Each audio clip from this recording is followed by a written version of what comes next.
Et on termine avec ce projet pharaonique qui menace l'environnement et les communautés indigènes de l'Amazonie au Brésil.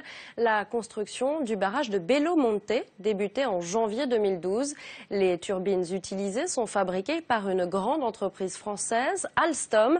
Ce matin, des opposants au projet se sont rendus au siège du groupe pour exprimer leur indignation. Reportage Pierre Cissé, Jean-Louis Quérec.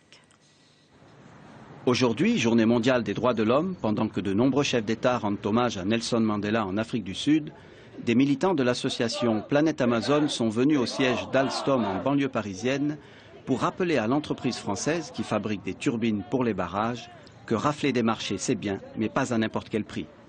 La démarche est claire, on va d'ailleurs interpeller le président de la République prochainement par le biais d'un appel.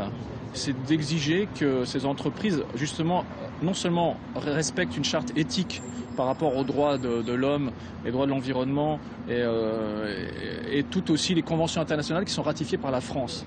Parmi ces lois, le droit à l'eau pour les populations. Les travaux du barrage Belo Monte ont commencé depuis 2 ans, provoquant un désastre écologique et social. L'activité de la pêche a diminué de 80% et on estime à 40 000 le nombre de personnes qui ont dû quitter leurs terres.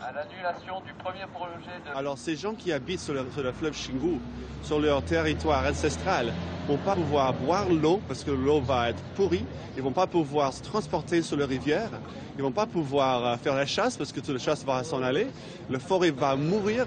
Et à quelques mois de la Coupe du monde de football qu'il organise en juin 2014, le Brésil, dont l'énergie provient à 80% de l'hydroélectricité, donc des barrages, n'a toujours pas résolu son dilemme entre la gestion de l'eau comme ressource et le droit à l'eau pour les populations indigènes.